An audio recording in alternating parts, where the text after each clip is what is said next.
Hey, hi, hello. Welcome to Foxy Talks, the good, the bad, and the beautiful. I'm Jamie Lynn, or better known as simply Jay, to friends and quite a few clients. Hell, half my clients just call me Foxy at this point in my career. I'm a medical esthetician and permanent makeup artist located in Ajax, Ontario, and own Foxy Winks Beauty, your one-stop beauty shop. On this podcast, we're going to discuss it all things beauty, business highs and lows, client stories, motherhood, and being in that weird dynamic of being in your 30s.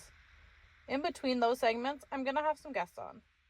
This podcast is going to be real and raw, and there may be some cussing here and there. Apologies in advance, but like I said, it's going to be real and raw.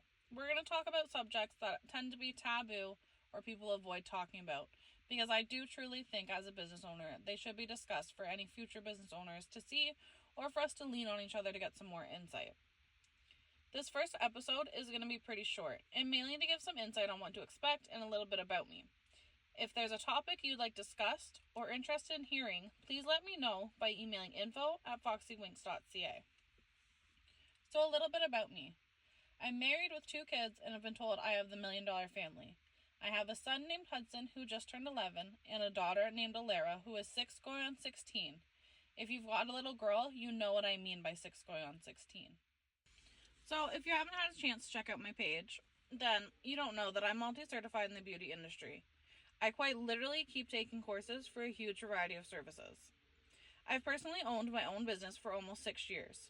And previous to that, I worked in healthcare where I was injured and decided to finally follow my passion of working in the beauty industry, not working for somebody else, and continue helping people while doing so. When I tell people what I do for work, I always get the same question. Isn't there someone that does that stuff on every corner? How do you even make money? So that's what the remainder of the segment's going to be about. Let's jump into it.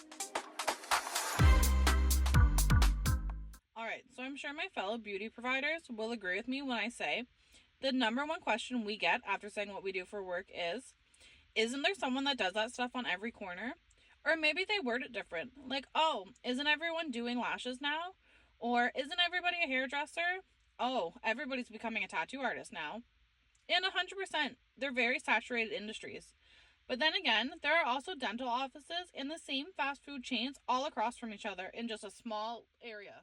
So to put it into perspective, I'm from Bowmanville, a fairly small town. You can literally walk our downtown core in no time. But in that small downtown core, there are about 12 different lash parlors, beauty shops, hair salons, even barbers. And by no means am I putting any of these businesses down, because I know majority of the owners personally, and I adore the crap out of all these successful, hardworking women and men. But there are a lot of the same businesses altogether. And again, dental offices.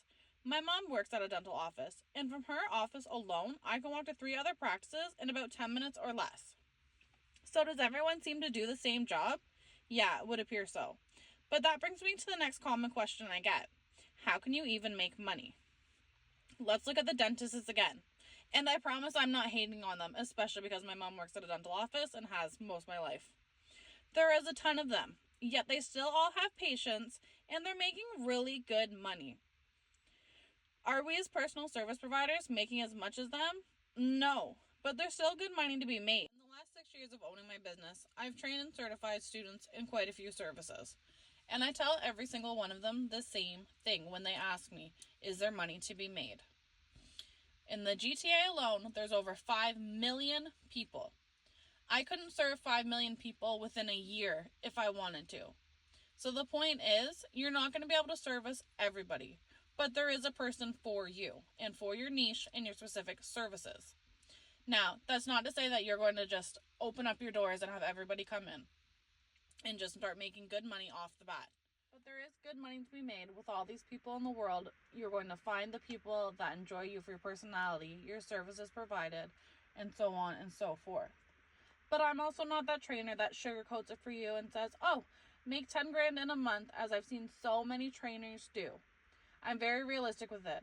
I can go 1 week where I make a couple grand, more like 2 to 3, and other weeks I'm only making a couple $100s and having minimal appointments. It's the economy we live in, and just the fact that not everybody needs stuff done the same time. You're also going to have your slower months, like January to February, after everybody has spent most of their money from October to December for holidays. And during those holiday seasons is when you're going to make triple the money you typically do, which is what I've seen in the last 6 years of owning my business. So ultimately, is there good money? Absolutely. But it's the risk that you're taking. Are you going to put in the work to make the money? Or are you just going to skate by and hope that people keep booking? It's really up to you in the end. In the next segment, we're going to focus on business highs and lows and have some laughs at some client stories. Because trust me, I have some nightmare ones. And a couple of my ladies in the industry have sent me a couple of their client stories as well. And they are hilarious. If you have any client stories that you'd love for me to talk about, please send them to the Instagram page or at my email, again, info@foxywings.ca. I'd love to talk about them or see some stuff that you've experienced in this industry, because it's always eye-opening and funny how people will either be bold or just, for lack of better terms, crazy in their antics and their desires for unrealistic expectations. Or maybe they're just super nervous and they just give you a good laugh. By a good laugh, I'm not necessarily meaning laughing at them. I've had clients who are very nervous who we end up laughing together about whatever it is making them nervous or what they thought they were coming into versus what's actually happening within the service that we're providing at that time. But thanks for listening to this first podcast. I hope it wasn't too bad. Go easy on me. Very first time doing this after saying I would for the last 3 years. And if you live local, come visit me at the studio. I would love to catch up with you, meet you, whatever it may be. We offer lashes, permanent makeup, laser hair removal, body contouring, and so many more things. Come hang out or ask me any of your questions. I've got lots of pretty cool girls that know a lot about a lot of things. That was saying a lot. Anyways, I'll catch you guys next time.